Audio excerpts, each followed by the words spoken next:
Some 200 years before the witch trials in America, courts in Europe were convicting men and some women of transforming into werewolves and mutilating and eating children. The punishments were sometimes as gruesome as the alleged crimes. In Germany in 1589, executioners strapped accused werewolf Peter Stump to a cartwheel, removed his skin with hot pincers, and chopped off his head before burning his body at the stake. Stump's head, attached to a wooden pole carved into the likeness of a wolf, was later displayed as a warning to others tempted to consort with the devil.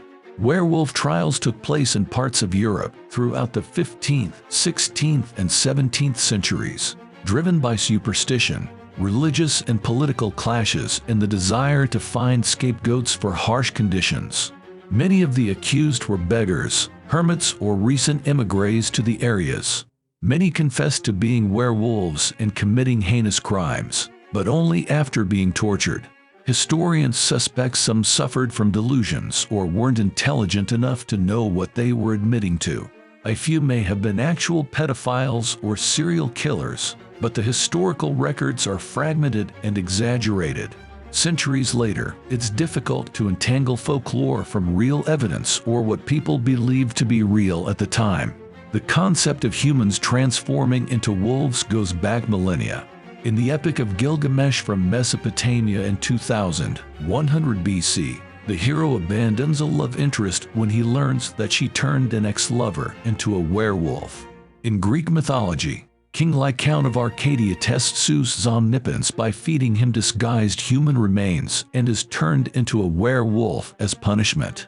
Werewolves also figured into the folklore of the Middle Ages, but they were usually benign characters who shape-shifted into beasts against their will and were desperate to return to human form.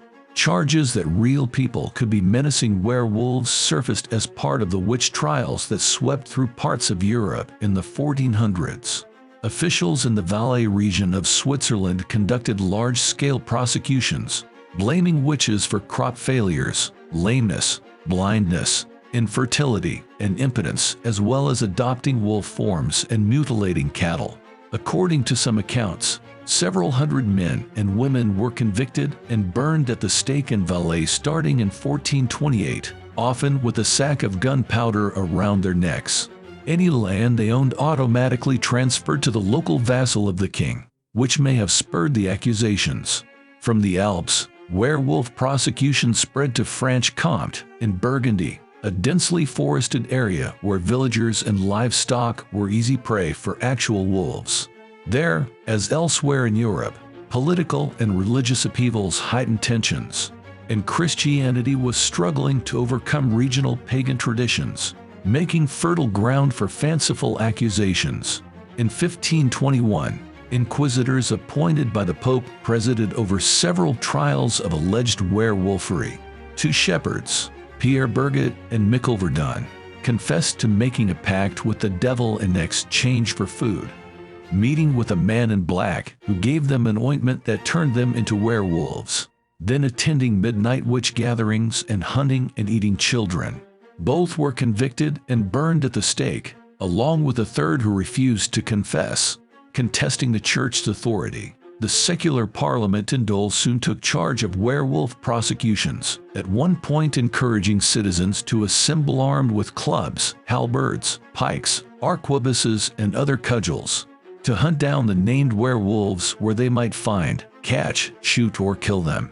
A patrol in the eastern French town of Saint Claude tracked down Gilles Garnier, an immigrant living in poverty in the forest, and accused him of mutilating children near Dole in 1573. After torture, Garnier confessed to killing 4 children and feeding their bodies to his family on a Friday, a double sacrilege given the church's edict against eating meat on Fridays. Garnier was burned at the stake, despite some doubts that he could have physically traveled 60 kilometers away where some of the missing children lived. St. Claude's Grand Judge, Henry Bogot, became convinced that a large group of witches and werewolves was terrorizing the community and ordered multiple arrests and prosecutions, with the charges often used interchangeably. He also authored treatises on various forms of demons, including werewolves, and in 1598 alone, pronounced 17 death sentences, but he had to reconcile his legal views with the church's official position that God alone could transform humans and the devil could only create illusions. Noting that he had seen confessed werewolves snarling and prancing around the courtroom on all fours, Bogut concluded they were clearly under the devil's spell and thus equally deserving of execution. According to Schulte, courts sometimes called in physicians to testify. A common medical view was that confessed werewolves suffered from melancholia, a kind of depression that included mania and delusions. Some doctors gave the devil his due, however, and opined that Satan could have caused such ailments by altering body humors.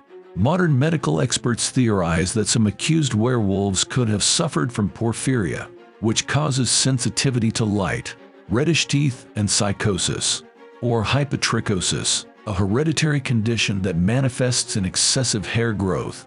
Lycanthropy, believing oneself to be a werewolf, might have been brought on by deliberately or unwittingly consuming hallucinogenic herbs, mushrooms, or folk concoctions. As the threat posed by real wolves in Europe slowly vanished due to industrialization and population growth, even the delusion of being a werewolf was gradually replaced by other forms of psychosis. How many people were tried and convicted of being werewolves in all? Several scholarly papers report that 30,000 were executed as werewolves in France alone between 1520 and 1630. But Dutch historian Willem Blecourt traced the origin of that figure to a 1611 book by Pierre Lanker, another zealous werewolf prosecutor, noting that it referred to all the inhabitants of the Labid region of France.